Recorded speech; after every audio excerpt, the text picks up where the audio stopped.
Nous invitons Frère Blaise pour la continuité de nos programmes.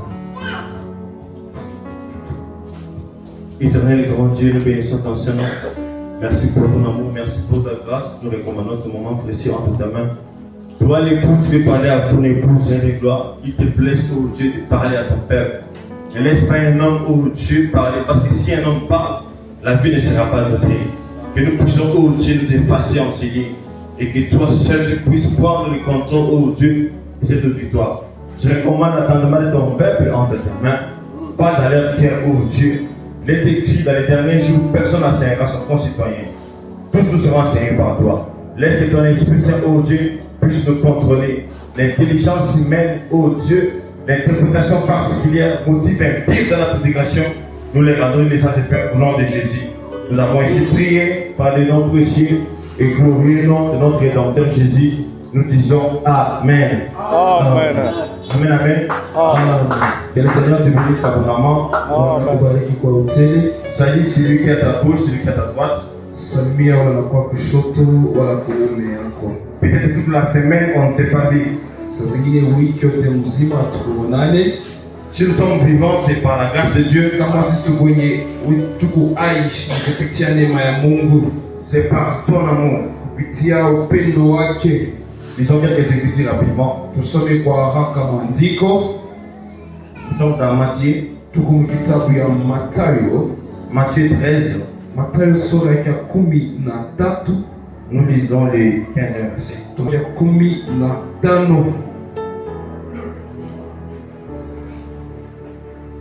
Car le cœur de ce peuple est devenu insensible.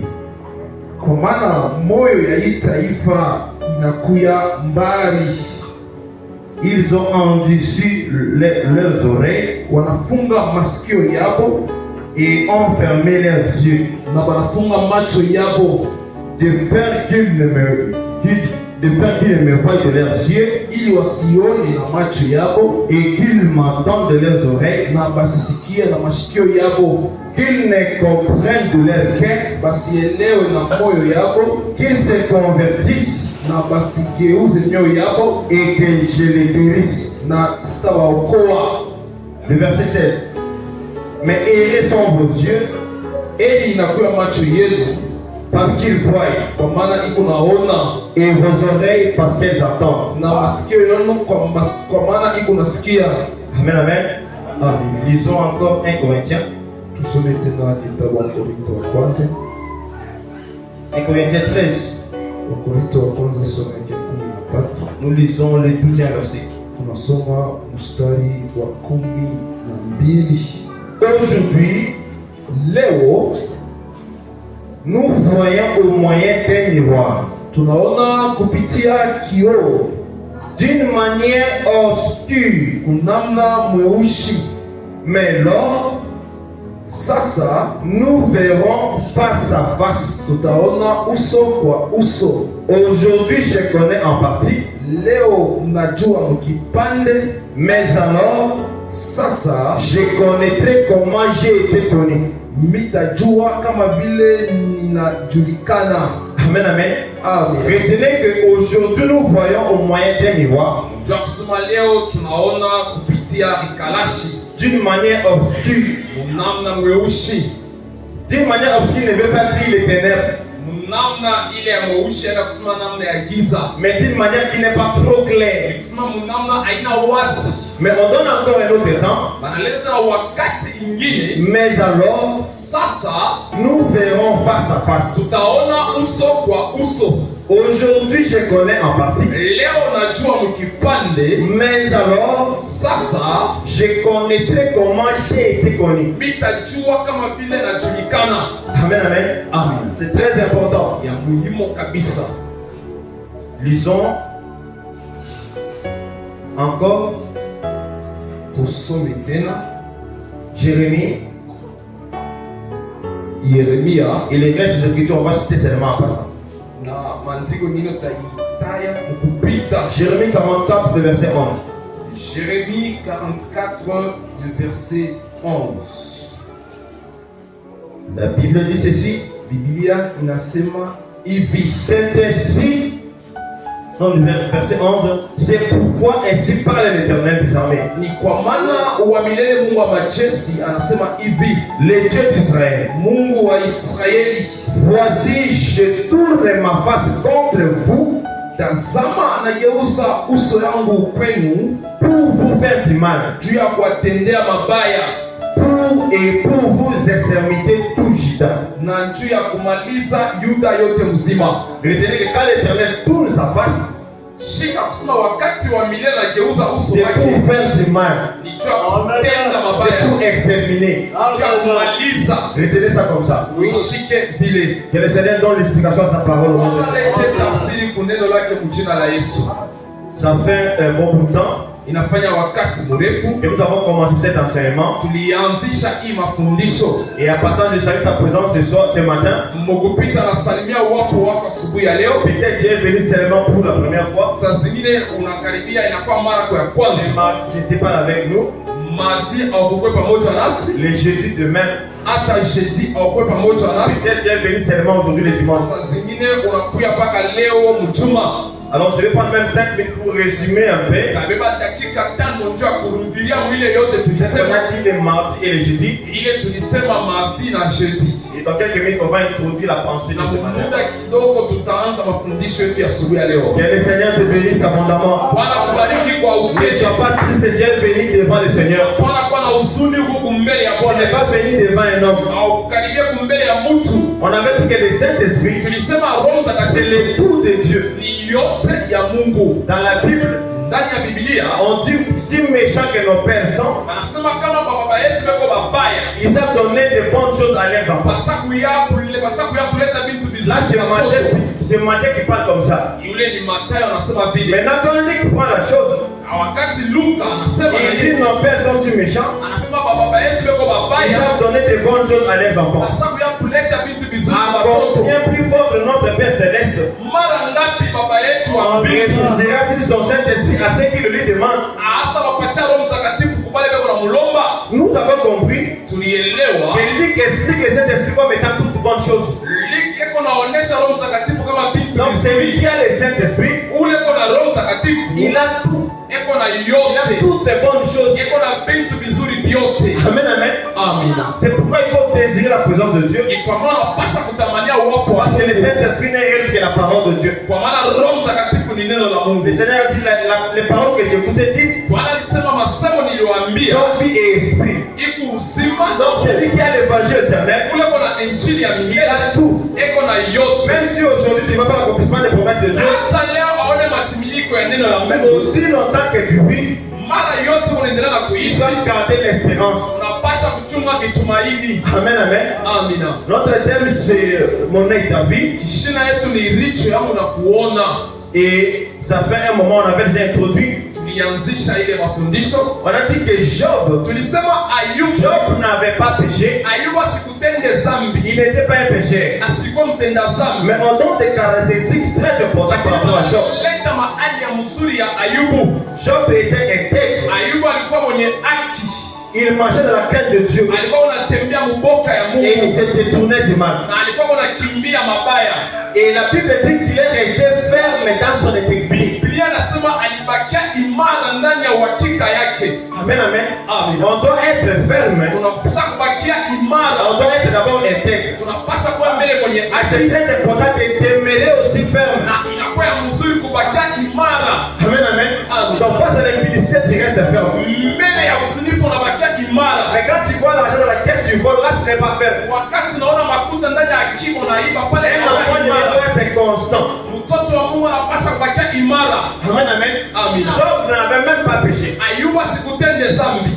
La Bible témoigne que Biblia inashuhudia kusema dans toutes les épreuves, muile vipimo yote Job n'avait même pas péché. Ayubu asikutende zambi Ni avec sa langue. hata na kinywa yake. Parce qu'il arrive un moment que nous étant enfants de Dieu, Tunafika kwa wakati mmoja sisi watoto wa quand Mungu, les difficultés nous arrivent, wakati magumu on natufikia, se met à condamner Dieu.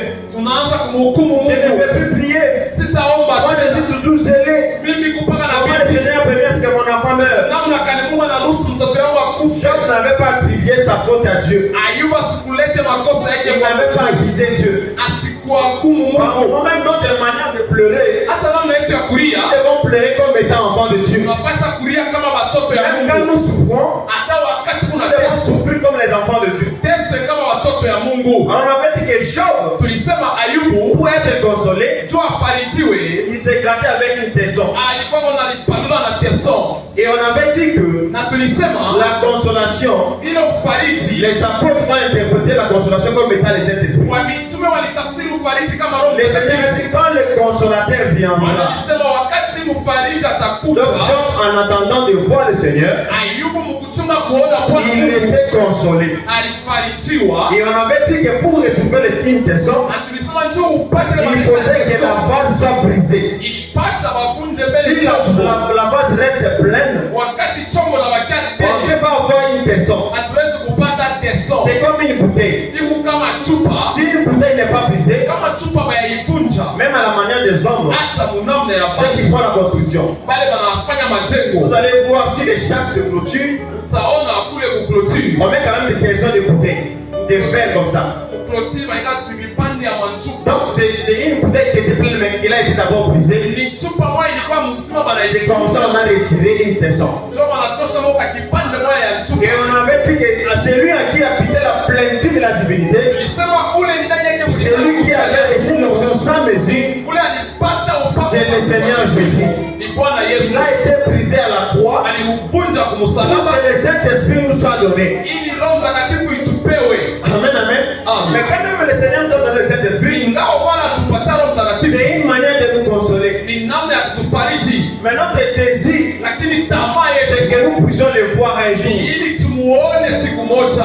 Amen, amen. Amen. Et c'est comme ça qu'on était rentré dans l'origine Na ni vile turudia kumwanzo pour parler du Saint-Esprit. juu ya kusemezea Roho Mtakatifu, Parce que le Saint-Esprit, kwa maana Roho Mtakatifu au commencement, la Bible dit que l'Esprit de Dieu s'est mouvait au-dessus de lui. Biblia inasema kumwanzo Roho ilikuwa inatembea La juu ya seule maji. version, on parle de l'Esprit de Dieu planait au-dessus. Mnamo mwingine wanasema Roho ilikuwa unapepuka juu ya maji. C'est pourquoi le Seigneur a parlé à Job dans la tempête. Ni kwa maana Bwana alisema na Ayubu C'était mtafiti. l'Esprit qui était en mouvement. Ilikuwa ni Mungu alikuwa unatembea. Et c'est comme ça qu'on est allé devenir le Saint-Esprit. Ni vile tulienda kuleta maana ya Roho Mtakatifu Comme étant, c'est un esprit qui est en mouvement. kama roho iko ndani ya matingiziko. Et en cherchant dans les Écritures, Na mkutafuta ndani ya maandiko nous avons expliqué que tulitafsiri ya kusema c'est lui qui a le Saint-Esprit. ule eko na Roho Nous Mtakatifu devons voir en lui la mouvement de la haine. tunapaswa kuona ndani yake tingiziko ya chuki. Amen, amen. Amina. Pour ceux qui n'ont prenez nombre 35, le verset 20. Kwa wale wanaandika mwandike Hesabu Jusqu'au verset 22. tano mstari wake On wa parle là 20 de na 22. mouvement de haine. Kule wanasema tingiziko ya chuki. On a dit que la haine, c'est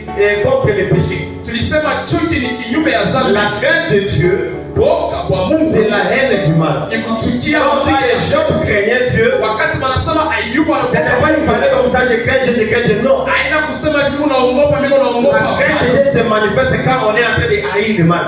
Boka kwa Mungu unaonekanika wakati unachukia C'est mabaya. comme ça on avait dit, c'est lui qui a le Saint-Esprit. Hivyo tulisema unaweza kupokea Roho En Mtakatifu. lui, nous devons voir la haine du mal. Ndani yake tunapasha kuona chuki ya maovu. Amen, amen. Amina. Et on avait dit également, Tulisema tena dans le Saint-Esprit, ndani ya Roho Mtakatifu nous devons voir les mouvements d'irritation. tunapasha kuona tingiziko ya kasirani. Je suis dans Esther 2, le verset 21. Tuko mu kitabu ya Esther 2 mstari wa 21. On doit voir les mouvements d'irritation. Tunapasha kuona tingiziko ya kasirani. Et on est allé prendre les témoins des apôtres. Na tulibeba ushuhuda wa mitume Dans Acte 17, le verset 16. mu Acte 17:16. Quand les apôtres sont arrivés dans une ville, Wakati wa mitume walifika mu mji mmoja, c'était des personnes qui ont reçu le Saint-Esprit. vile ilikuwa bado wasa kupokea Roho Mtakatifu, L'esprit en eux s'était irrité. roho ndani yao ilisirika. Pourquoi? Kwa nini? À cause de l'idolâtrie qu'ils avaient vue dans la ville. Juu ya idolatrie À cause du péché qu'ils avaient vu dans la ville. juu ya zambi ile baliona ndani ya ile mji. Donc nous étant enfants de Dieu, Sisi kama wana wa nous Mungu sommes dans le monde, mais le monde ne nous appartient pas. tuko ndani ya dunia, lakini dunia na À yeye. chaque fois que tu vois le mal, Mara yote unaona mabaya, tu dois sentir que l'esprit à toi est irrité. unapaswa kusikia roho ndani yako isirike. Mais quand tu vois quelque chose de mal, Wakati unaona vitu vya vibaya, et que au lieu d'être irrité, tu te réjouis, fasi au kusirika, unafurahi. pose-toi des questions. Ujiulize, Est-ce que réellement tu as été scellé de cet esprit? eti ulipikwa na chapa ya Roho Mtakatifu? Amen, amen. Amina. Tu ne peux pas voir un frère hawezi kuwa na ndugu moja en train de voir une sœur, eko naona dada moja une femme qui passe, wala dada moja wanapita qui s'est très mal habillée. ula sa kufana mubaya Ces femmes sont derrière comme ça, ils regardent. na bantu wote beko nyuma yake banaangalia Et toi, voir les frères en train de les regarder tout en désirant. na wewe ndugu na mwangalia na kumtamania. Amen, amen. Amina. La Bible dit celui qui regarde une femme avec la convoitise Biblia inasema ule a anaangalia déjà commis l'adultère avec elle dans son cœur. asa kutenda uzinifu ndani yake ndani ya moyo Un wake. enfant de Dieu doit être quelqu'un qui est discipliné. Mtoto wa Mungu anapaswa kuwa na makanuni. Job avait dit, Ayubu alisema j'avais interdit à mes yeux nilikataza kumacho de yake regarder une femme en la désirant. ya kuangalia mwanamke mmoja na kumtamania. Amen, amen. Amen. Un enfant de Dieu, Mtoto wa quand tu Mungu vois les péchés, wakati anaona tu vois dhambi, le mal, anaona il mabaya, va sentir l'esprit en lui être irrité. anapaswa kushikia roho ya ndani yake. C'est ça le caractéristique de celui qui a reçu cet esprit. Ile ndio mahali ya mtu anaweza kupokea Roho Mtakatifu. Amen, amen. Amen. Et le dernier mouvement, Na tingiziko ya mwisho nous l'avons expliqué par rapport au mouvement de la piété. tuliionyesha kufuatana na tingiziko ya usafi. Je suis dans Job 15, le verset 4. Kitabu ya Job 15:4. Donc, celui qui a le Saint-Esprit, Unaweza kupokea Roho Mtakatifu. nous devons voir en lui la piété. Tunapaswa kuwa ndani yake usafi wa La mafundisho. piété, c'est la vie de la sanctification. Usafi ya mafundisho ni namna ya La utakaso. Bible dit soyez saints dans toute votre conduite. Biblia inasema mkuye watakatifu mwenendo yenu yote. Ce n'est pas ici qu'on peut reconnaître celui qui est saint. Haina hapa tutajua ule uko mtakatifu. Mais c'est dehors parmi les païens. Ni nje katikati ya La wapagano. Bible dit ayez un bon comportement au milieu des païens. Biblia inasema maonesho mwenendo mzuri katikati ya wapagano. Amen, amen. Amen. J'ai aimé le témoignage de la sœur. Nilipenda ushuhuda ya dada. C'est ça parmi les païens. Njoo hii banaita katikati C'est ya vrai que je ne wapagano. comprends pas trop les soins, mais c'est que j'ai retenu. Sielewi vizuri Swahili lakini ile C'est que nilisikia la sœur était menacée. ni kusema dada On walimfuata a proféré les injures contre elle. na walimtukana. Mais étant enfant de Dieu, Vile alikuwa mtoto wa Mungu elle a manifesté la méprise ce soir. alionyesha kujikokota. Ça fait partie des caractéristiques de celui qui a reçu cette esprit. Ile nayo inaonyesha mtu anaweza kupokea Roho Mtakatifu. Amen, amen. Amen. On est venu te provoquer, Panakuwa kukuchokoza mais tu ne rends pas le mal pour le mal. lakini aurudishe mabaya njia ya mabaya. Mais tu laisses agir la colère de Dieu. Unaacha kasirani ya Mungu itende. Amen, amen. Amen. Par moment, si le Seigneur se lève pour venger nos ennemis, Wakati ile kama Mungu anasimama nje kumaanisha en badui moment, wetu, tu peux avoir pitié. unaweza kusikia hata huruma. Amen, amen. Amen. Celui qui a reçu le Saint-Esprit, Ule alipokea Roho Mtakatifu, nous devons voir en lui la piété. tunapaswa kuona ndani yake usafi wa C'est mafundisho. comme ça la Bible dit Ni vile Biblia inasema que l'exercice corporel ile inakuya ma exercice ya mwili est utile iko ya mafaa à beaucoup de choses. kumuda kidogo. L'exercice physique, faire le sport comme ça, Kufanya sport c'est utile pour le corps. iko ya maana. Mais la Bible dit exerce-toi à la piété. Biblia inasema ujiweke kuusafi wa mafundisho, Elle est utile à tout. kwa maana usafi wa mafundisho iko ya faida kuyote. Amen, amen. Amina. Elle a une promesse dans les siècles présents Iko na hadi muhimu et dans les wakati siècles leo à venir. na hadi Donc, mwakati celui qui a reçu le Saint-Esprit, ule anaweza kupokea Roho Mtakatifu. nous devons voir en lui la piété. Tunapasha kuona ndani yake usafi wa mafundisho.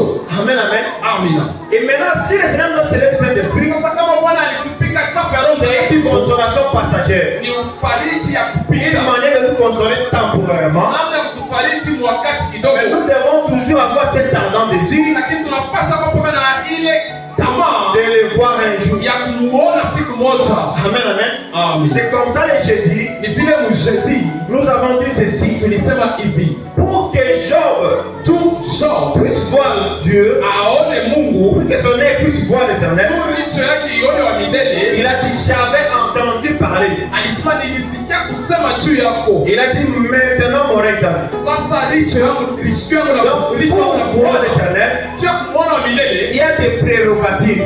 huku mapipali ya Donc on kupita. doit d'abord écouter l'Éternel. Tunapasha mbele kusikia wa milele, Tu ne peux pas attendre le ciel hawezi kuchunga mbingu tout en fuyant les rassemblements. mkukimbia mkusanyiko hivi. Si seulement pendant la semaine on se présente tel qu'on est là, Kama hata mwiki tunajikutana hivi tuko ça hapa, serait une très bonne chose. itakuwa kitu cha kizuri. Amen, amen. Amen. C'est comme ça les jeudis, Ni vile jeudi nous avons plus insisté tulipika kuweka mkazo sur les rassemblements. juu ya ile tunaita mkusanyiko. Et si le Seigneur veut parler à son peuple, Kama Mungu anapenda kusema na taifa il yake, les rassemble d'abord. eko na wakusanya Et mbele, puis il leur donne sa parole. kisha anawapatia neno lake. C'est comme ça qu'on avait exhorté Ni vile tulisubutusha, qu'on ne peut pas abandonner nos rassemblements. hatuwezi kuacha mikusanyiko Un yetu. culte comme ça, Maibada hivi c'est très important. ya muhimu kabisa. Parce que quand on est réunis comme ça, Wakati tunajikusanya hivi, c'est là que le Seigneur nous donne sa parole ni pale Mungu anatupatia neno lake pour nous préparer à sa rencontre. juu ya kututayarisha kama tukakutane naye.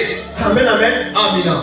C'est très important que le peuple de Dieu retienne ces choses. Taifa mnapaswa kushika vile ile mambo. Et quand on est rassemblés, Na wakati tunajikusanya, ce n'est pas pour écouter les futilités, haina njia kusikia vitu vya bure, mais c'est pour écouter le Seigneur au travers de ses serviteurs. njia kusikia Bwana kupitia watumishi wake, Qu'il plaise à Dieu imfurahishe que Mungu. ce comportement-là Ile tabia n'est pas un comportement à louer. haina tabia ya kusifu. Les apôtres ont loué les chrétiens de Béret. Wa mitume walisifu Wakristo wa Kubere, Ils avaient un sentiment plus que ceux de Thessalonique. balikuwa na nia ya kushindia hata wale wa Kutesaloniki.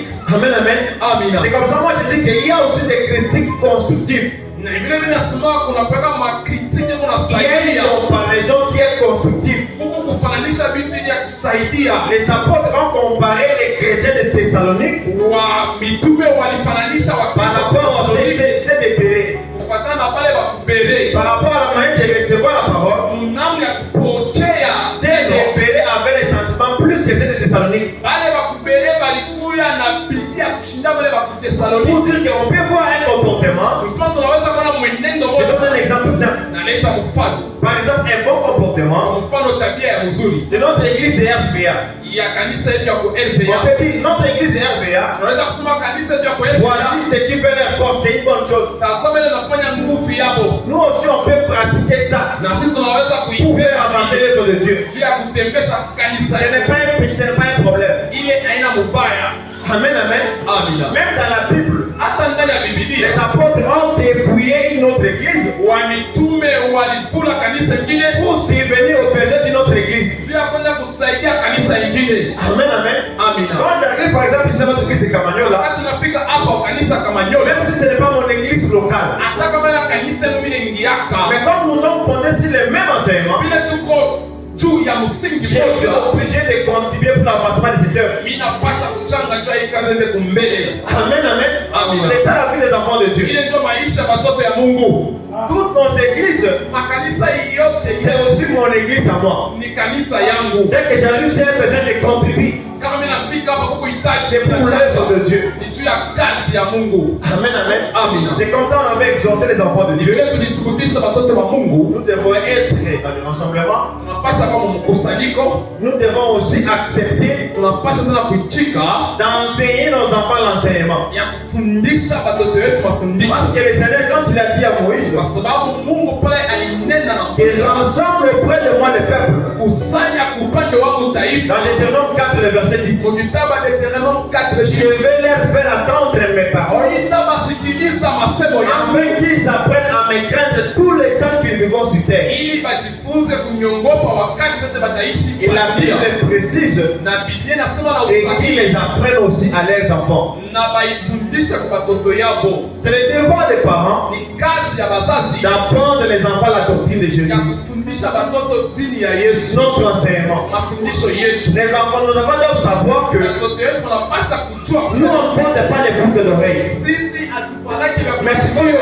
il sait qu'il ne porte pas les boucles d'oreilles, Dada bashifanya kwa masikio mais à la maternité, quand elle accouche, wakati anazala kwa maternité, les mamans là, ils viennent mettre des boucles d'oreilles à son enfant. pale mama banatoka kwa masikio watoto yake.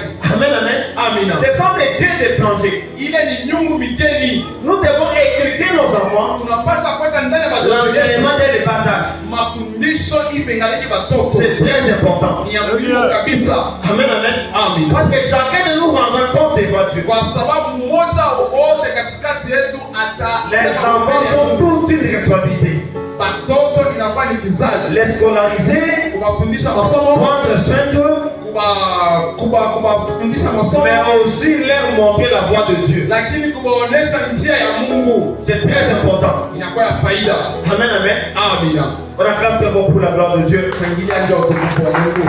On ne va pas revenir sur tout ce qu'on a dit, Hatutaweza kurudilia mwile yote tulisema, mais ce matin, lakini asubuhi ya leo nous voulons introduire la dernière pensée. tunapenda kufundisha wazo yetu ya mwisho. Mon œil t'a vu. Richo yangu inakuona. Amen, amen. Amina. Job, après avoir entendu parler de Dieu, Kisha kusikia kusema juu ya Mungu, il y a ici un temps où il avait vu le Seigneur. kulikuwa wakati alimuona Bwana Mungu, Et on avait dit, na tulisema par rapport à la prophétie, kufatana na le unabii, temps que nous traversons, wakati tunatembea, c'est le temps que ile wakati nous sommes en train d'écouter le Seigneur tunamusikia Bwana Mungu, en attendant que nous puissions le voir. mkuchunga tumuone siku moja. Amen, amen. Amen. Mais si nous disons que nous pouvons le voir, Kama tunasema tunaweza kumuona, c'est aussi par rapport à ses promesses. ni kufatana na maadi Je yake. sais qu'on va en parler peut-être ce matin. Ni ile tutasemezea asubuhi ya leo, Et on avait dit na tulisema que manger kuria ne veut pas dire tout simplement dominer. Ne veut pas dire tout simplement dominer. haina kusema ni kutawala. Manger dans la Bible, Kuria ndani ya Biblia ça explique aussi écouter la parole de Dieu. inaonesha tena kusikia neno la Mungu. Amen, amen. Amina. Parce que dans la Bible, quand on puisse manger, dévorer, on va beaucoup plus la domination. Kwa sababu mbele ya Biblia pakiseme kuria tunaona kutawala. Je ne dis pas que c'est faux, c'est une bonne chose. Hatuseme ni mubaya, ni kitu Mais cha manger kizuri. aussi dans la Bible, Lakini kuria tena ndani ya Biblia ça explique écouter. inaonesha kusikia. Vous pouvez vérifier ça dans Job 34, verset 3. Unaweza kuiverifia mu kitabu ya Job 34:3. Manger, ça explique aussi écouter. Kuria inaonesha kusikia. Donc, dès qu'on est là, tu es dans la table du Seigneur, Hivi kwa hapa huku meza ya Bwana en train de manger. huku na kuria. Mais il y a un peuple Huku taifa moja où nous avons lu dans Matthieu 13 ile tulisoma kitabu ya Mathayo que le 13. Seigneur lui-même, Bwana peke yake il a bouché les oreilles, alifunga masikio yabo même leurs yeux. hata macho yabo, Les voisins, quand ils vont voir, na kusema wakati ils ne wataona puissent pas comprendre. basielewe, Même quand ils vont entendre, hata wakati watasikia ils ne puissent pas croire dans leur cœur. basiamini mu moyo yabo. À la Bible, Biblia on entend avec les oreilles, tunasikia na lisikio, mais on croit avec le cœur. lakini tunaamini na roho. C'est ça la parole de Dieu. Ile ndio neno la C'est Bwana. comme ça dans Acte 2, quand les apôtres ont prêché, Ni vile mu kitabu wa Acts ndio wakati wa la Bible mitume. dit ils eurent les cœurs vivement touchés. Biblia inasema mioyo yabo inaguswa. Nous attendons avec nos oreilles, Tunasikia na masikio, mais c'est nos cœurs qui sont touchés. lakini mioyo yetu nagusiwa. Amen, amen. Amina. Donc c'est comme ça la Bible dit Ni vile Biblia inasema qu'ils entendent de leurs oreilles batasikia na masikio yabo et qu'ils puissent se convertir leur cœur na bageuze mioyo yabo et que je les guérisse. na nibaponyeshe. Donc ce peuple-là, Ile taifa ça explique une partie d'Israël inaonyesha kipande ya et le Israeli. Seigneur leur a privé l'oreille Ile kipande Bwana pour alibakatalia masikio entendre sa parole. njoo basikie neno lake. C'est tout simplement qu'une partie d'Israël est tombée dans l'endurcissement. Ni kipande ya Israeli amka ndani ya moyo mgumu, Mais toi et moi, lakini wewe na mimi nous avons l'oreille tuko na lisikio pour écouter la parole de Dieu. juu ya kusikia neno la Mungu. C'est une grâce que le Seigneur nous a accordée. Ni neema ile Bwana alitupatia. C'est pourquoi nous devons saisir cette opportunité Kwa maana tunapaswa kubeba hii bahati pour croire. juu ya kuamini. Amen, amen. Amina. Parce qu'après ce temps, Kisha hiyo wakati la grâce va entrer en Israël. neema itakuja kwa Israël Israeli. sera également visité. Israeli atamutembelelea. Vous pouvez lire ça dans Ézéchiel 36. Unaweza kuisoma Ezekiel 36. Ézéchiel 36, le verset 26 jusqu'au verset 27. Ezekiel 36, 26 à 27. La prophétie qui dit dans l'Éternel, là, je répandrai mon esprit sur toute chair. Unabii nasema mitamwanga roho yangu pa mwili yote. Cela ne s'arrête pas parmi nous les nations. Ile haipatie mpaka kwetu kwa À Ézéchiel, mataifa. le Seigneur dit, je remplacerai les cœurs de pierre. Kwa Ezekiel anasema mitageusha Je mettrai en vous un nouveau esprit mitaweka ndani yenu roho ya sasa et vous croirez à mes paroles. na mtamini kwa masemo yangu. Je répandrai mon esprit sur toute chair. Mitamwanga roho yangu kwa mwili yote. C'est un cœur qui est arrivé à la repentance. Ni mwili ile inafika kukitubio. Amen, amen. Amen. Quand tu te répands, Wakati c'est unatubu alors que le Seigneur te donne le Saint-Esprit. ni pale Bwana anakupatia Roho Mtakatifu. Et le temps viendra, Na wakati lorsque unakuja Israël sera visité, kule Israeli Bwana Le atamutembelea. Seigneur va lever les cœurs de pierre. Bwana atatosha ndani yao moyo ya majiwe, Il va mettre les cœurs de la chair. ataweka moyo ya nyama. Amen, amen. Amen. Vous avez vu la chair? Unaona Et mwili, après, il va dire, je vais mettre à vous un esprit nouveau. na anasema ataweka ndani yenu roho ya sasa. Donc Israël va croire aussi Israeli naye atamini pour avoir le salut. juu ya kupata wokovu. On acclame deux fois pour la gloire de Dieu. Tunashangilia juu ya Que le Seigneur te bénisse abondamment. Bwana kubariki kwa upele. Et nous avons lu dans 1 Corinthiens, Na tulisoma kitabu ya 1 Corinthiens, 1 Corinthiens 13, le verset 12, 1 Corinthiens 13:12. où la Bible dit, Biblia inasema aujourd'hui nous voyons au moyen d'un miroir. leo tunaona kupitia kioo. Amen, amen. Amina. Nous voyons au moyen d'un miroir. Tunaona kupitia kioo, Mais viendra un temps, kutaka wakati moja nous le verrons face à face. tutamuona uso kwa uso. Amen, amen. Amina. Et la Bible dit, aujourd'hui je connais en partie. Mimi nasema leo mimi najua Mais mkipande, alors, lakini je connaîtrai comment j'ai été connu. mimi tajua kama vile najulikana. C'est très important. Ya muhimu kabisa. Amen, amen. Amina. La Bible dit, Biblia inasema ce qu'il a connu d'avance, bale alijua tokea mwanzo, il les a prédestinés. alibatayarisha.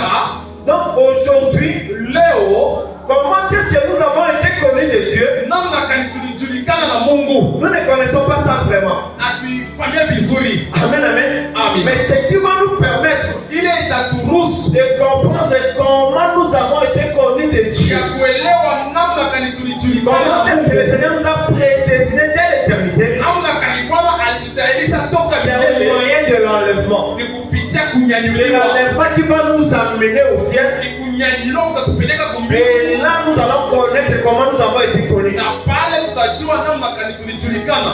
Amen, amen. Amina. Pour comprendre ça, Juu ya kuelewa, il faudrait que nous puissions rentrer dans l'origine. tunapasha kurudia mwanzo, Lorsque le Seigneur créait le Fils de Dieu, wakati Mungu anaanza kuumba dans wana la création invisible, ndani ya uumbaji asiyoonekanika. c'est dans Job 38. Ni mu kitabu cha Job 38. Amen, amen. Amina. Parce que la Bible dit quand le Seigneur a posé la pierre angulaire, Biblia inasema wakati Bwana aliweka jiwe la pembeni avant de poser la terre, mbele ya kuweka udongo, les fils de Dieu se sont éclatés dans les champs d'allégresse. wana wa Mungu wakafurahi. Donc là où il y a le fondement, Pale panakuwa msingi, c'est alors que l'adoration vient. ni pale kunakuwa maabudu. Là où il y a la pierre angulaire, Pale peko jiwe la pembeni, c'est alors que les louanges ni viennent. pale kunakuwa sifa. En dehors du fondement, Nje ya msingi on ne peut pas parler de l'adoration de la louange. hatuwezi kusemezana juu ya maabudu na juu ya sifa. Alors c'est comme ça la Bible Ni dit vile Biblia inasema que lors de la résurrection, wakati ya ufufuko nous serons comme des anges. tutakuwa kama wa malaika. Ah, nous comprenons Tunaelewa que les anges wa malaika sont tout simplement les habitants du ciel, ni wakati wa kumbingu, les créatures célestes, viumbe vya kumbingu. des corps lumineux. Ile inakuya viumbe Nous allons prendre des vya corps glorieux. tutafanya mwili ya utukufu. Amen, amen. Amina. Est-ce qu'on est ensemble? Eti tuko Ce qui pamoja. va nous permettre Ile itaturuhusu de retourner à notre état initial. ya kurudia hali yetu ya Parce que les kupata, enfants de Dieu kwa maana watoto wa Mungu ne partent pas au ciel. abaende kumbingu, Mais nous rentrons au ciel lakini tunarudia parce que c'est de là que nous sommes venus. ni kule tulitoka. Amen, amen. Amina. Si tu ne comprends pas, Kama auelewe, les fils de Jacob, wana wa Yakobo ils ne partaient pas à Canaan. wao wakaanza kwenda kukanana, Amen, amen. Amen. Mais ils rentraient plutôt à Canaan. lakini wanaanza kurudia Parce que kukanana, c'est de là qu'ils sont venus. ni kule balitoka. Amen, amen. Amina. Ils sont venus de Canaan. Balitoka Ils kukanana, sont descendus en Égypte wanashuka Misri et ils vont rentrer à na Canaan. watarudia Nous kukanana. ne sommes pas du monde. Sisi hatuna bati ya dunia, Nous sommes venus du ciel. tulitoka kumbingu On est seulement en pèlerinage. tuku Mais mkusafiri, nous allons rentrer au ciel. lakini tutarudia C'est ça qu'on a dit dans 1 Corinthiens. Ndio ndio nasema mwe Parce Korintho, qu'aujourd'hui nous connaissons en partie. leo tunajua Mais mkipande. dès lors je connaîtrai comment j'ai été connu. Sasa kutakuwa wakati mmoja mimi nitajua vile nilijulikana. Amen, amen. Amen. Même dans la création physique comme ça, Hata mgumbaji kuonekanika, le Seigneur répétait ce qui s'est passé dans la création invisible. Bwana anaanza kurudisha ile kwa mgumbaji sio Quand il a kuonekanika. formé les oiseaux, Wakati aliumba bandeke, il a formé aussi les oiseaux du ciel. aliumba bandeke wa kumbingu, Il leur a donné les ailes pour voler. akawapatia mabao ndio kupepuka. Amen, amen. Amina. Donc c'est tout simplement pour dire que Ni juu ya kusema c'est pourquoi nous voyons les anges lorsqu'ils paraissent. ni vile tunaona malaika wakati Dans wanaonekana une vision, muonyo, on voit les anges avec des ailes. tunaona malaika na mabao. Amen, amen.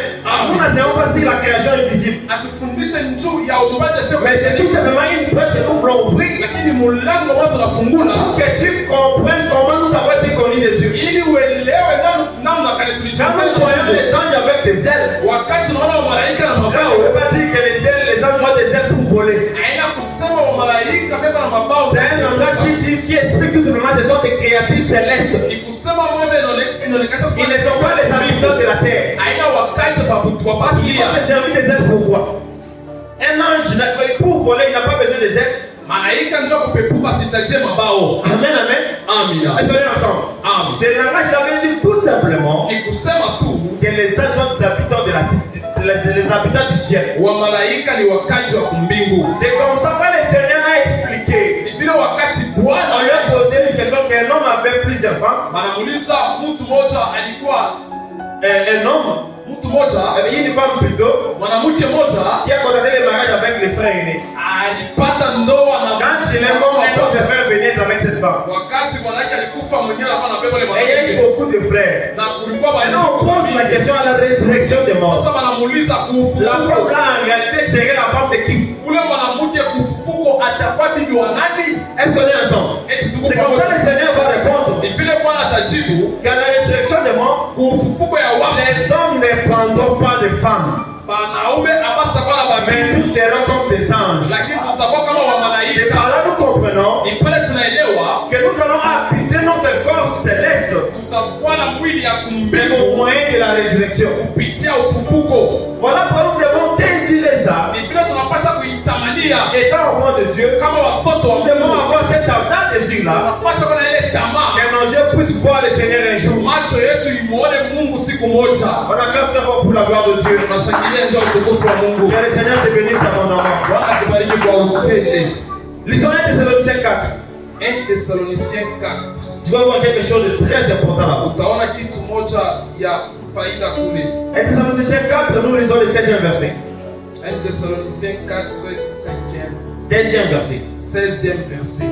Car le Seigneur lui-même, Kwa maana Bwana peke yake a un signal donné kusinyali ataleta à la voix d'un archange kusauti ya malaika kuu et au son de la trompette de Dieu. na kusauti ya tarumbeta ya Mungu. Ceux qui étaient là le jeudi, Wale balikuwa hapo jeudi. nous avons dit quand le Seigneur va rassembler, Tulisema wakati Bwana anapenda c'est kukusanya au moyen de la trompette. ni kupitia Il tarumbeta. y a deux sons de la trompette. Kunakuwa na kelele mbili ya La tarumbeta. trompette sans éclat, Tarumbeta yasipo makelele. c'est le temps que nous traversons. Aina hii wakati La trompette qui ensemble. ni tarumbeta ile unakusanya.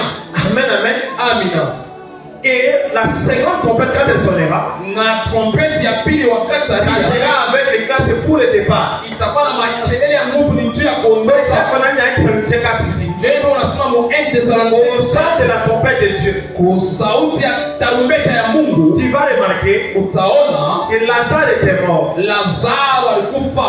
Mais quand le Seigneur est venu, Wakati Bwana alikuja il a dit Lazare sort. anasema Lazaro kutoka. Lazare avait entendu la voix Lazaro alisikia sauti et il est revenu en vie. na alirudia Mais kuuzima. ce que dit Ecclésiaste, Ni ile Ecclésiaste anasema je ne sais pas si c'est pas Ecclésiaste, mais ça doit être Cantique des Cantiques. kama ile Ecclésiaste ni kantile Et kati je dormais, ilikuwa wa mais mon kulala, cœur veillait. lakini roho yangu ilikuwa Et unakesha. même quand il meurt, Mtoto wa Mungu wakati anakufa c'est aussi dormir. nayo ni kulala. C'est ce que dit Daniel. Ni vile Daniel anasema Tous ceux qui dorment dans la poussière wote wanaisha kulala se mavumbi réveilleront. patalamuka. Les uns pour la vie éternelle, Ingine njia ya uzima ya les milele, autres pour la honte éternelle. ingine njia aya ya milele. Donc, dormir pour nous, Kulala c'est aussi mourir. nayo ni kufa, C'est aussi se reposer. ni kupumzika. C'est aller sur les seins d'Abraham. Kwenda mkifua ya Mais Ibrahimu. même nous dormons, Wakati unalala nos cœurs doivent veiller. mioyo yetu tunapasha kukesha. Amen, amen. Amen. Nous devons veiller au son de la trompette. Tunapasha kukesha kusauti ya Alors, pour tarumbeta. attendre le son de la trompette, Bila kuchunga ile sauti il ya faut d'abord tarumbeta. comprendre le son du premier trompette. Tunapasha kuelewa tarumbeta ya Si vous ne kwanza. savez pas distinguer le son du premier trompette, Kama hiyo patanisha sauti ya lorsque tarumbeta la ya kwanza. trompette du départ sonnera, wakati tarumbeta ya kuondoka tu ne vas pas itapigwa, comprendre parce que tu n'as pas discerné le son du premier trompette. hautaelewa kwa sababu kuchunguza tarumbeta ya kwanza. Je vais tout simplement dire ceci. Mimi napenda kusema tu hivi, Quand la Bible dit sonne la trompette, wakati Biblia inasema piga crie tarumbeta, en plein gosier, alalamika, annonce à mon peuple ses iniquités. tangaza kwa taifa Nous yangu. comprenons que la trompette aujourd'hui c'est l'enseignement. Unaelewa kusema tarumbeta Et ndio ni on va mafundisho. ensemble aujourd'hui. Hivi natukusanya Et leo l'enseignement doit t'enseigner aussi d'abandonner l'iniquité na mafundisho, napaswa kufundisha watu pour qu'un jour tu puisses voir le Seigneur. ili siku moja muone Bwana. Amen, amen. Amen. On acclame très fort pour la gloire de Dieu. Ili ndio utukufu wa Mungu. Continuons la lecture.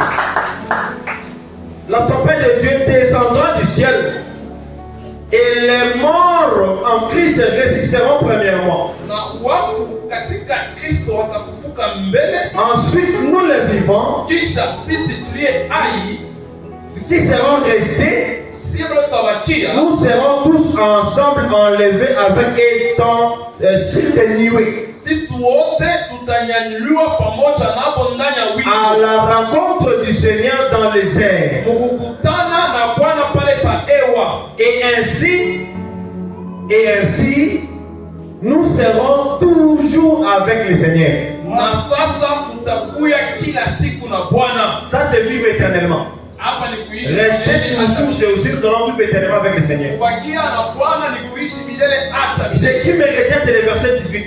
Ile inalikamata hapa ni verset 18. Consolez-vous donc les uns les autres Mutifariji wengine na wengine par ces paroles. kupitia hii masemo. Amen, amen. Amen. Job qui voulait être consolé, Ayubu alipenda kufarijiwa, il a été consolé momentanément par la paix des sangs. alifarijiwa muda kidogo kufuatana na Mais pesa. quand son œil a vu l'éternel, Wakati macho yake c'est à ce kuona moment-là mbele, que Job était totalement consolé. ni pale sasa Ayubu alifarijiwa mupele. Les paroles dont on nous demande de nous consoler les uns les autres dans ces paroles, Masema tunaomba tujifariji wengine ce kwa n'est wengine. pas la promesse d'avoir une belle maison. Haina hati ya kupata nyumba ya Ce n'est kuzuri. pas la promesse de manger à sa faim. Haina hati ya kula ya Ce n'est pas la kuchana. promesse de voyager par terre en Europe. Non. Haina hati ya kwenda kubulaya, hapana. C'est la promesse que lorsque le Seigneur viendra, Ni hati wakati Bwana atakuja, nous serons ressuscités. tutafufuka. Alors c'est cette promesse-là Ni ile hati est une consolation pour les enfants de ni Dieu. ufariji wa watoto wa Mungu. Amen, amen. Amina. Nous devons nous consoler les uns les autres de la promesse là du ciel. Tunapasha kujifariji wengine kwa wengine njia ya hati ya kwenda kwa mbingu. La promesse de rentrer au ciel, Hati ya kurudia kwa mbingu c'est une promesse qui surpasse toutes les promesses. ni hati kutia mahadi yote. Dieu peut te bénir aujourd'hui. Mungu anaweza kubariki Dieu peut leo, t'accorder un emploi. anaweza kupatia Dieu kazi, peut t'accorder le mariage. anaweza kupatia Dieu ndoa, peut t'élever. anaweza kunyanyua, Il peut permettre de t'acheter même une jet privée. anaweza kuruhusu uza hata avion yako, Mais que cela ne te fasse pas oublier le ciel, s'il te ile plaît. isikusabwishe mbingu. Amen, amen. Amina. Dieu peut te donner des beaux enfants. Mungu anaweza kupatia watoto Mais tu wazuri, ne peux pas aimer tes enfants plus que le Seigneur. aweze kupenda watoto yako, Dieu peut te donner un emploi. anaweza Tu ne kupatia peux pas kazi, aimer ton travail plus que Dieu. aweze kupenda kazi kushindia Mungu, Amen, amen. Parce que celui qui se fait ami du monde, kwa sababu anajifanya kuwa rafiki wa dunia, il devient ennemi de Dieu. anakuwa adui wa Mungu. Ma prière ce soir, ce matin, Maombi yangu asubuhi ya leo est que rien ne te fasse oublier le ciel. ni kusema usipate kitu moja kikusababishe Tu vas mbingu. avoir ce désir-là, Unapasha kuwa na ile tamaa que tu puisses voir le Seigneur un jour. umuone Bwana siku moja. Amen, amen. Amen. Quand vous lisez la Proverbe 27, le verset 20, Wakati unasoma Proverbe 25, la Bible dit que les yeux d'un homme sont insatiables. Biblia inasema macho ya mtu aishibake. Amen, amen. Amina. Je peux voir le pasteur sur là aujourd'hui. Unaweza kumwona Pastor Soleil leo, Le prophète de Michel Ouli peut venir m'enseigner aujourd'hui. nabii Jean Willy Banzasa anaweza kufundisha leo, Mes yeux ne seront pas rattachés. lakini macho yangu haitashiba. Je peux écouter un apôtre. Mimi naweza kusikia Je peux mtume écouter un prophète. wala nabii, Un docteur, un évangéliste. walimu, mwinjilisti, Quel que soit le degré de la révélation ou de la promesse que je peux écouter. ingawa hatua ya ufunuo inaweza kusikia, Mais mes yeux, lakini macho mes yangu, oreilles auront toujours besoin. masikio yangu itahitajia mpaka ya Mes kuchunga. yeux auront toujours besoin de voir le Seigneur. Macho yangu itapenda pa kumuona C'est Bwana. ça l'attitude que doit avoir une enfant de Dieu. Njo hali ile inapasha kuwa na watoto ya Mungu. Nous devons avoir cet ardent désir-là. kubwa de voir le Seigneur un jour. ya kuona Bwana siku moja. Amen, amen. Amina. Pour la gloire de Dieu. Shangilia ndio utukufu wa Mungu. Que le Seigneur te bénisse abondamment. Bwana kubariki kwa utele. C'est pourquoi il y a un homme, Ni kwa maana kuko mtu mmoja quand il a vu la gloire de Dieu, wakati aliona utukufu wa dans la Mungu montagne de transfiguration, kumulima ya transfiguration, quand il a vu la gloire de Dieu, wakati aliona utukufu wa Mungu il a oublié même que c'était un père de famille. anasahau alikuwa baba wa Il a jamaa, oublié même que c'est un pécheur. anasahau alikuwa wa kulomba. Il a dit, Seigneur, faisons 3 tentes. Anasema Bwana tujenge hema Nous tatu, allons rester ici. tutabaki hapa. Tout ça parce qu'il a vu la gloire de Dieu. Ile yote ni kwa sababu aliona utukufu wa Mungu. Amen, amen. Amen. Dans la présence de Dieu, Ndani ya uwepo wa on Mungu s'oublie. tunalisabwa. Amen, amen. Amen. Voilà pourquoi David lui est un roi. Vile Daudi kama Mais mfalme pour la gloire de Dieu, il a dansé. juu ya utukufu ya Mungu alicheza. Amen, amen. Amen. Donc quand nous venons devant le Seigneur, Wakati tunakaribia on mbele ya va Bwana, oublier nos problèmes, tunapasha on va kusaba oublier nos mambo yetu, maladies, kusaba on va oublier magonjwa, nos difficultés. kusaba magumu, Parce que nous contemplons la gloire de Dieu kwa sababu tunaona utukufu au wa moyen du Mungu miroir. kupitia Il est de la parole de Dieu. ile inakuwa neno la Mungu, Parce que le miroir, c'est la parole de kwa Dieu. sababu kioo ni neno la Mungu, C'est de l'eau. ni La maji. Bible dit devant l'eau, le visage répond avec le visage. Inasema kumaji uso inatibu kuuso. C'est au moyen de la prédication, Ni kupitia au njia moyen de la parole que nous contemplons la gloire de Dieu. kupitia hii neno tunaona utukufu ya Mungu. Mais gloire là est loin d'être comparée avec la gloire que nous allons le voir face à face. Lakini huu utukufu ikumbali tuifananishe na ile utukufu tunaona On uso kwa peut voir uso. que notre Dieu c'est un Dieu glorieux. Mungu wetu ni Mungu wa utukufu. C'est un Dieu tout puissant. Ni Mungu wa uwezo Il kile. est le roi des rois. Mfalme wa Il est wafalme, le Seigneur des seigneurs. Bwana ya mabwana, Le maître de tous les esprits. mwalimu ya maroho Nous yote. lisons seulement ses exploits dans la Bible. Tuko nasoma maajabu ndani ya Nous Biblia. voyons sa manifestation au moyen de miracles, des choses qu'on a Tunaona compris. kuonekanika kwake kupitia maajabu. Mais cela ne peut pas enlever en nous les désirs que nous puissions le voir un jour. Ile haitatosha ndani yetu tamaa ya kuona siku moja. Voilà pourquoi tu dois examiner ta vie. Ni vile unapaswa kuchunguza maisha Tu yako. attends le ciel. Uko unachunga mbingu. Mais comment tu attends le ciel? Namna karibu unachunga Est-ce qu'on mbingu. attend le ciel dans la haine? Eti tu unachunga mbingu. On ne peut pas attendre le ciel dans les calomnies. Hawezi kuchunga mbingu On ne peut pas attendre le ciel dans les divisions. Hawezi kuchunga mbingu kutenga bantu. Amen, amen. Amina. On doit attendre le ciel Tunapaswa kuchunga mbingu dans la persévérance, ndani ya kudumu, dans l'enseignement, ndani ya mafundisho, dans les prières, ndani ya maombi, dans l'amour fraternel, ndani ya mapendo ya undugu, dans la fraction du pain. mukuvunja mkate. C'est-à-dire la Sainte-Seine. Ni kusema ile inakuya La fraction du pain dans acte 2, mukuvunja mkate mu acte ce n'est pas y partager la parole, non. haina kusema wanaweza kutugawanya Parce que neno. déjà au premier on dit qu'il persévérait dans l'enseignement, Kwa sababu kule chuma na sawa il persévérait dans la parole, dans la communion fraternelle, muhusiano ya undugu, dans les prières, mu maombi, dans la fraction du pain. kuvunja mkate. C'est-à-dire il faisait aussi les sept scènes. Ni kusema baraza kufanya meza takatifu. Ça fait des choses qui caractérisent les enfants de Dieu. Ni bintu inaonyesha batoto ya Mungu. Amen, amen. Amen. Est-ce qu'on peut acclamer pour la gloire de Dieu? Eti tunaweza kushangilia ndio utukufu wa Mungu. Acclamons pour la gloire de Dieu. Shangilia. Le Seigneur te bénisse abondamment. Bwana kubariki kwa utele. Amen, amen. Amina. Tu vas remarquer, Utaona là où nous avons lu dans Jérémie 44, le verset 11. kule tulisoma mu Yeremia 44:11, Parce que dans la Bible, kwa sababu ndani ya Biblia voir le Seigneur face à face, kuona Mungu uso kwa uso soit voir la face de Dieu, wala kuona uso ya Mungu c'est tout simplement trouver grâce. ni kupata neema. Amen, amen. Amina. Il y a un homme dans la Bible qui a lutté avec un ange. Huku mtu mmoja wa Biblia alikombana na malaika, Je pense que c'est notre bien-aimé Jacob. ni ndugu Yakobo. Amen, amen. Amina. C'est là que ce nom a été changé pour être appelé Israël. Ni kule jina lake litoka ku Yakobo. Mais c'est que j'ai regardé, il a dit, j'ai vu le Seigneur face à face Anasema mimi namwona Mungu uso kwa uso et mon âme a été bénie. na nafsi yangu nabarikiwa.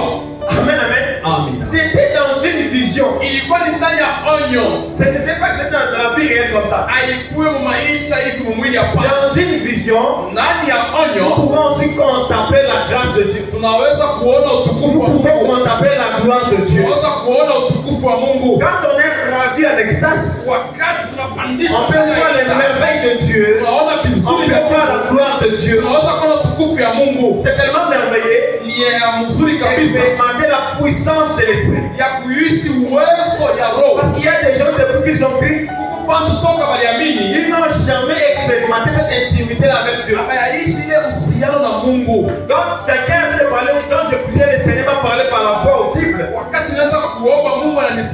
Pour certains éléments des histoires, ilikuwa tu kwa kubeni. la sœur l'avait montré quoi? Ule kaza C'est vrai, l'avait montré quoi? Lui, il avait dit avec Dieu. Est-ce que yeye kwa msoro na On Mungu? devrait expérimenter la puissance de Dieu. Tunapaswa kuishi utukufu wa Mungu. Amen, amen. Amina. Il y a des hommes dans la Bible. Huku pantu naye Biblia Pendant qu'ils priaient comme ça, wakati wanaanza kuomba ils firent ravir en esprit. wanapandishwa mroho Il est tombé en extase. na anaanguka Il a vu mwetiani. la gloire de Dieu. Anaona Il a vu les merveilles de Dieu. anaona vizuri vya Mungu. Amen, amen. Amen. On doit voir si chacun doit expérimenter son intimité avec Dieu. Mtu anapaswa kuishi Ça kuhusiana va te rassurer aussi que l'Éternel me connaît. itakuhakikisha kusema Bwana ananijua. Maintenant, pour vivre ces choses-là, Juu ya kuishi vile vitu tu dois d'abord toi-même commencer à désirer ça. mbele wewe unapaswa Tu kuitamania. dois commencer à aspirer à ça. Unapaswa kutamania vile vitu. La Bible dit aspirer au don. Biblia inasema mtamanie mazawadi. Tu peux t'enfermer, tu pries. Unaweza kujifungia na Seigneur, omba. les gens parlent. Mungu bantu wanasema. J'ai été ravi en esprit. Bantu wanasema J'ai été saisi par l'Esprit de Dieu. roho ilikamata. Les apôtres, quand ils étaient menacés, persécutés, Wamitume wakati walibateswa, quand ils ont prié, wakati waliomba, la Bible dit les lieux où se tenait la terre trembla. Biblia inasema fasi walikuwa kudongo. Aujourd'hui, on est en train de limiter Dieu.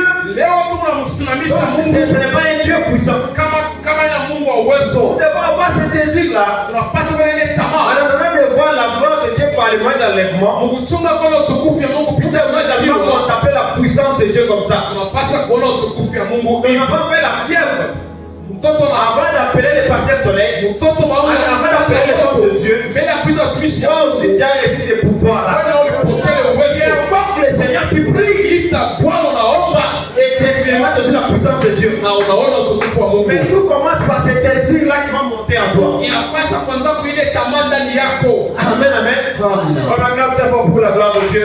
Ile ndio utukufu wa Mungu.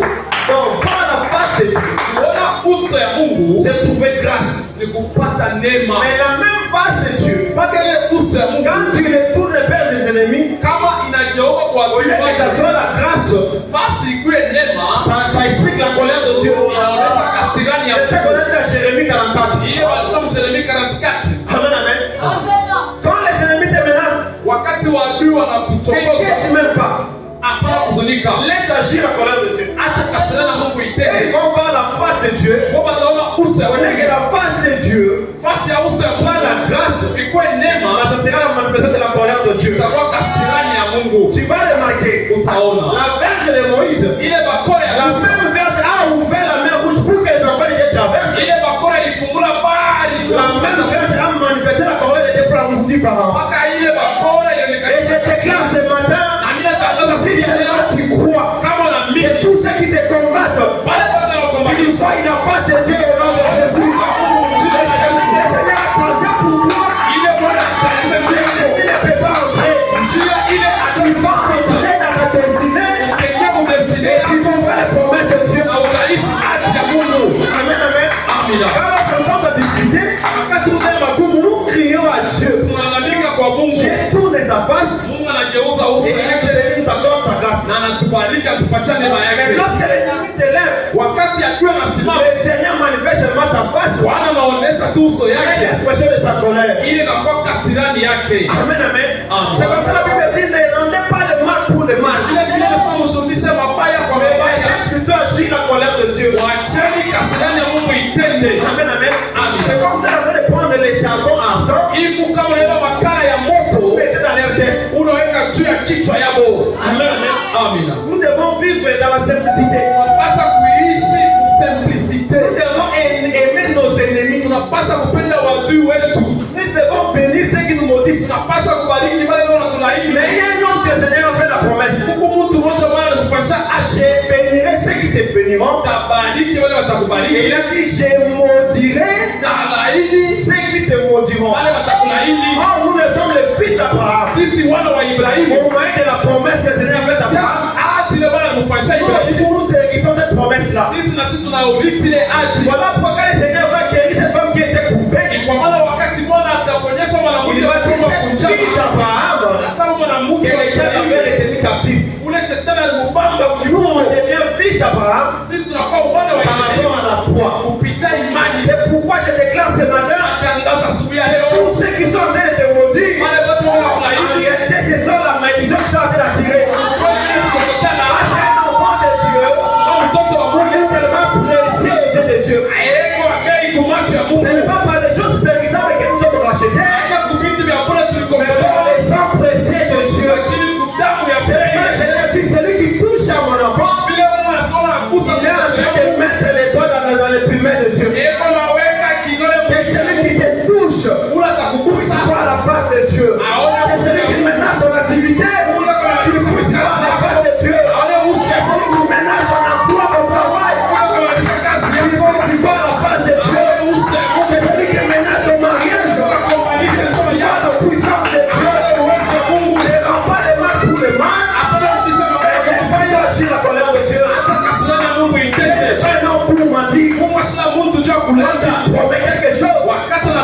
chose arrive certainement. kitu kitafika hakika. Attends Biblia inasema Habakuku 2.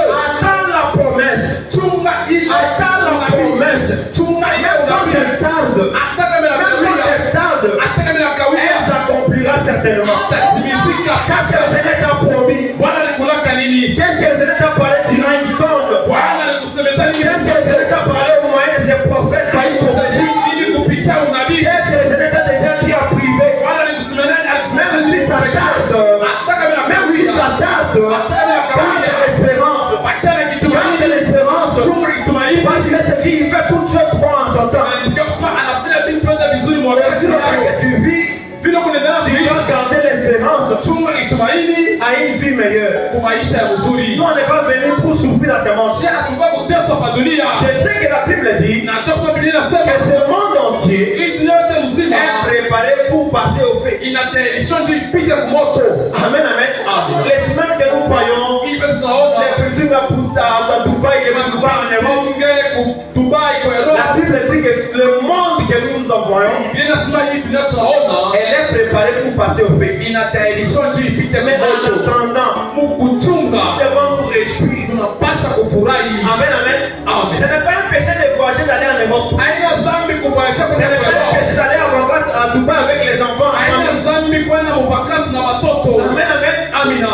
Ce monde Hii dunia ne nous appartient pas. haina yetu. Nous sommes en pèlerinage. Si tuko na Mais safiri, nous avons aussi des promesses que nous allons hériter en chérie. kuna haja tunapasha kuona hapa. Amen, amen. Amen. On acclame très fort pour la gloire de Dieu. Tangilia ndio kukufa Mungu. Que le Seigneur te bénisse abondamment. Bwana kubariki kwa Quels utele. que soient les problèmes, Ingao quelles que mambo, soient les difficultés que tu traverses, ingao magumu kunaona, que rien ne te fasse oublier le ciel. usipate kitu moja Même si le Seigneur te kusema. bénit aujourd'hui, Hata Bwana kubariki leo. même si le Seigneur t'élève aujourd'hui, Anataka kunyanyua leo. reste humble. Pakia Sois toujours reconnaissant en Dieu. pakia na shukrani kwa Mungu. Sois zélé pour l'œuvre de Dieu. Kwa na bidii ndio kazi ya Mungu. Aime les rassemblements. Pendi na mkusanyiko. Exerce la piété.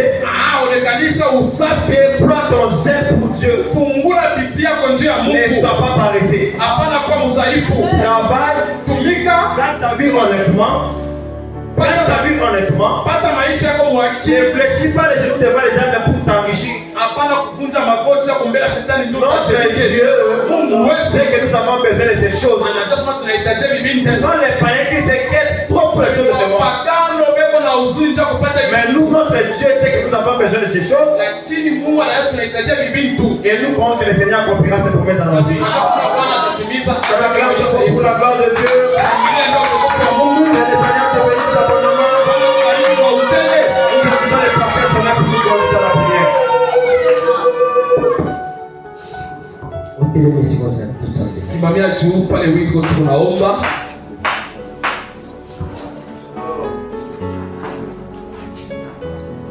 Maandiko mesazame merci à cause de la parole. Pika asante kwa Mungu kwa ajili ya hii Et neno. il demande que cette parole ait sa place dans vos vies. Naomba kwa Mungu hii neno ipate nafasi maisha yako. Prions dans le nom de Jésus. Omba mjina la Yesu.